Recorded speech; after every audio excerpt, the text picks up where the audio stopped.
बसलेले असतात, थोडेफार तुमचे काही विचार चालू असतात आणि इन्व्हायरमेंटमध्ये कधी अशी अचानक गोष्ट होते, आपण त्याला अनकॉन्शियस असतो, एकदमच डब्बा पडला आणि एकदम टच प्रॉपर व्हॅसोवायरल स्टिम्युलेशन स्टार्ट होतं. तुमचं हार्ट मजबूत असेल तर ठीक आहे, तुम्ही तो शॉक ॲब्सॉर्ब करू शकता. जसं तुमची बीपी तर सडनली लो होऊ शकतं आणि लगेच रिएक्शन कशानं होऊन घ्या, एकदम पाय म्हणून गेले, एकदम पोटातच गोळा आला, दॅट इज व्हॅसोवायरल शॉक.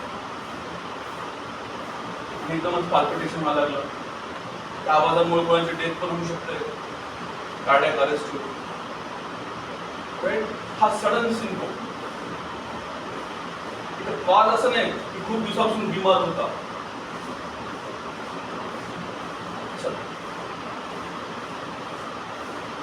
ये syndrome it is directly related with the vasovagal reflex. है ना, तुम्ही अचानक आला आणि म्हणलं लगेच परीक्षेत पास झाले, ते ॲब्सॉर्ब होऊ शकतं, तरी शॉक एक्झाममध्ये नाही की पास कसं झालं तो आडवा शॉक. आजकाल मिळतो आपल्याला युनिव्हर्सिटीकडून, माहीत झालं की नाही, गुजरातच्या युनिव्हर्सिटीमध्ये मुलगा कोणतीच एक्झाम नाही दिला पण त्याचा रिझल्ट पास म्हणून आला.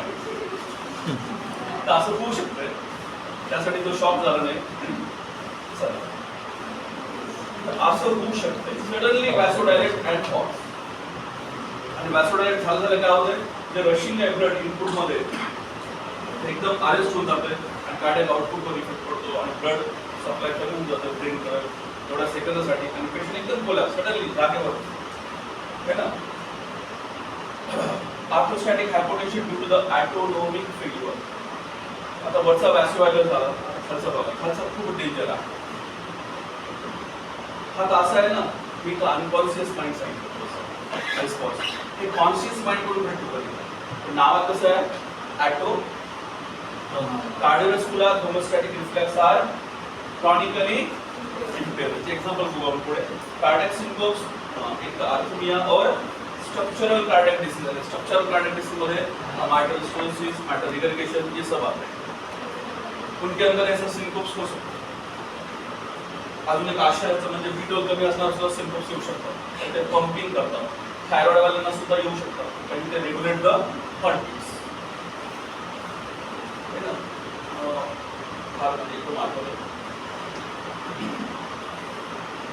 लहान मुलांना हर्ट समजून सांगतो ना, तर त्यांना सांगा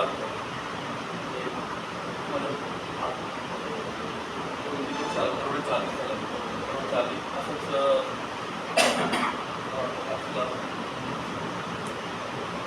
साधीला काहीतरी ज्ञानदिनाच्या दिवशी बोलवलं तुम्हाला वेलिंग्टनमध्ये वर्षामध्ये मुलांना एक हेल्दी लाईफ आपण डॉक्टरला मिळून मुंबईतला तुझं मॅडम वगैरे ट्रीटमेंटला आहे, त्यांना हर्टची साईज सांगायची.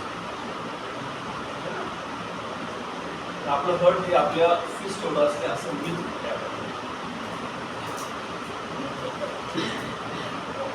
बराबर ना. तो बच्चों को बोल दिया तो सोचते ये तो बड़ा होगा कि नहीं अभी, राइट. और उसी टाइम पे एक जन को है ना एकदम सडनली एकदम चांगलं वाटतं, एकदम कोलॅप्स झाला.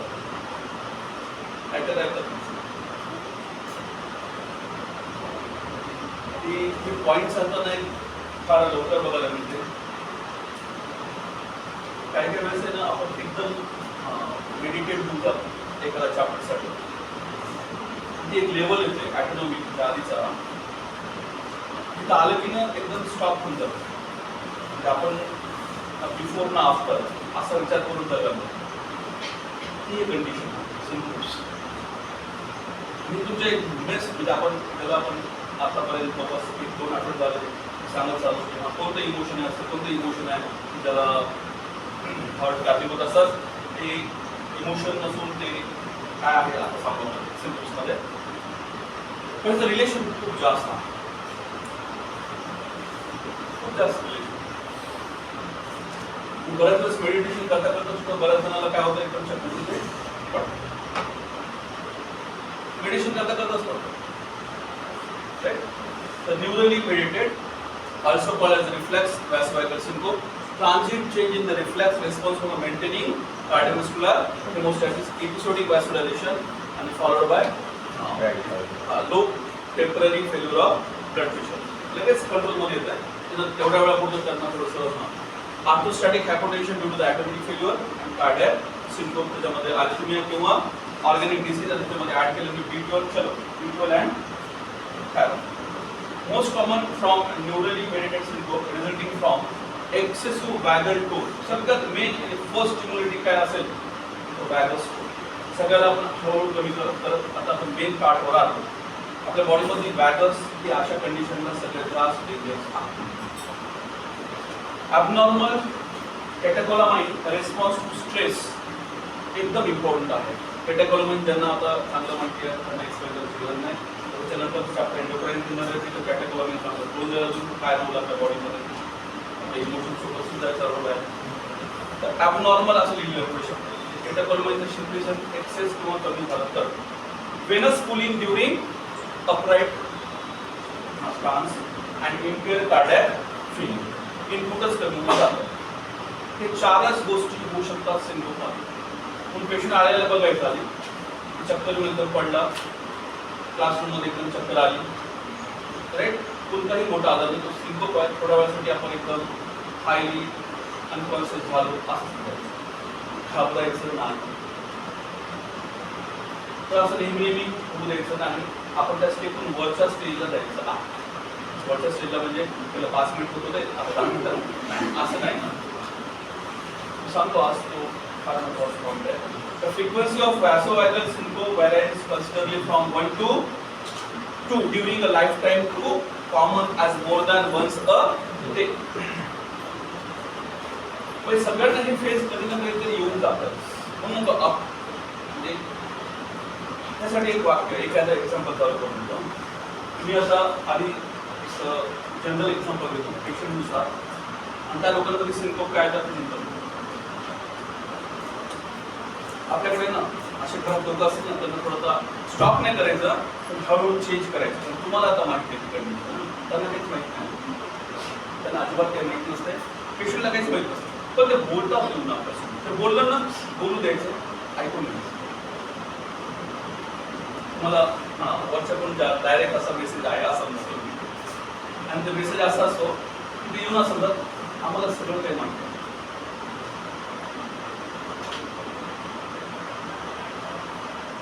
असे लोक बोलणारे ना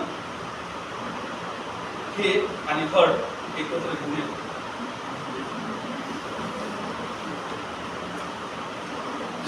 काय सांगतात त्यांनी त्याला एक्झाम्पल देतो मी, सगळ्यात बेस्ट एक्झाम्पल.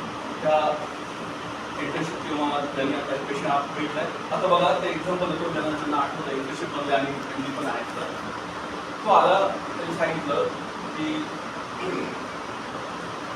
हिस्ट्रीमध्ये सगळं होत असं स्मोकिंग बेबी आहे, अजून दारू पण पितो, ओके.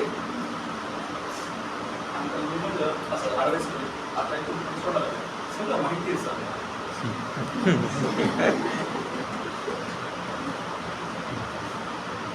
बरोबर आहे. हे असं ना नॉर्मल एखाद्या व्यक्तीवर म्हणत असेल ना सगळं मला माहिती आहे. लहान जर असेल ना तर एक गालात मारून लगेच त्याला ट्रीट करायचं. हा शब्द पॉइझन सारखा ऍक्ट करतो. हा शब्द पॉइझन सारखा ऍक्ट करतो, तुम्हाला माहिती नाही है ना. म्हणजे समजा आता थोडंसं अजून एक थोडा वर चालू म्हणजे तर सगळ्यांना माहिती आहे की तिथं लिहिलेलं असते smoking is injurious for health, right. तरी काही लोक असे येतात सर आता माहीत झालं की एवढं ते समजा सिगारेट मुळे झालं, इथून पुढे मी ना कमी करतो. इतके दिवसाला माहित नव्हतं, म्हणजे आपण सांगल्यानंतर म्हणजे सगळं माहित असून काही फायदा नाही. तुम्हाला नॉलेज असून काहीच फायदा नाही जोपर्यंत तुम्ही ऍक्शन मध्ये येणार नाही. हा त्यातला बेस आहे, म्हणून ते पॉइझन आहे. वा ज्यांना माहित आहे ना आजोबा 300 एकर माहित होतं, आज मुला बाळा तर 20 एकर शेती राहिली का माहित होतं. म्हणजे घराला पूर्ण बर्बाद करणारा हा शब्द आहे. ऍक्शन मध्ये कधी चालू नाही, फक्त माइंड. नॉलेज तुम्हाला मला सुविधा करू शकतो. तुम्ही ओपनली मेडिसिन सांगता, सगळे सिगरेट पटापट सांगतात, आणि तुला फक्त माहिती होईल. तुझ्या यूज करायला लागशील ना, तेव्हा तुला फायदा होईल. इतक्या मुलांना सांगतोय, त्यामध्ये फक्त 2-3 मुलं येतील फक्त यूज करणार, ऍक्शन मध्ये येऊन काम करणार. ऍक्शन मध्ये कोण येईल? हा, ऍक्शन मध्ये कोण येईल? ते हर्ट आहे. फेथ, जिथे तुम्ही विश्वास टाकला, तुम्ही जिथे विश्वास ठेवला, की तुमचा जर्नी पास सुरू झाला. मुलांमध्ये खूप छान वाक्य आहे, बोलू शकता. पहला सेंटेंस से स्टार्ट. पिलर के हिसाब से पहला पिलर थे बात ही है, फेथ इन गॉड. बस उसके लिए कुछ भी नहीं. बायबल मध्ये पण सांगितलंय की एकदा मी एकदा विश्वास ठेवला ना, कोणत्या डायरेक्शन चाललं हे काही गरज नाही, कारण मला विश्वास आहे हेच खूप आहे. तो हा हर्ट आहे. कोणत्या इमोशन्सची नाही, कोणत्या इमोशनला तो घाबरत नाही, म्हणून ब्रेक होण्याचा चान्सच नाही, आता विसरून जा. तो फेथ आहे फक्त. सगळ्यात जास्त हा फेथ शब्द ना तुमच्या माइंडशी कन्सिडर होत नाही, फेथ हर्ट्सशी कन्सिडर होत. म्हणून मी सांगत असतो, एवढं सडन होण्यामागचं कारण काय? हा, तो विश्वास कडा. ती गोष्ट आहे, ती डेव्हलप व्हायला खूप लागतंय. त्याच्यामध्ये भगवद्गीता आहे. सायकोलॉजिकल रूल्स 3 टाईपचे. पण कोणते? ब्रह्मानंद, सात्विक, तमस, चाललंय 16 सायकोलचे प्रेमी. बरोबर आहे. हा, सात्विक, रजो आणि तमस, सत्वरस्तम. हे फेथ आहे ना, हे फेथ आहेत. का फेथ शब्दाला खूप इम्पॉर्टंट दिलेला आहे. तुम्ही ह्या 3 गुणाला एकत्र केलात आणि तुम्ही चालायला लागलात तर ते फेथ तुमचा स्ट्रॉंग होईल, असं लिहिलं प्रमाण. करेक्शन झालं. मला नंतर मी सांगेल, तर त्याच्यात तो एकच पार्ट की मी नेहमी सांगत असतो की हर्टचा प्रॉब्लेम आला ना, खूप विचार करायचा, विचारायला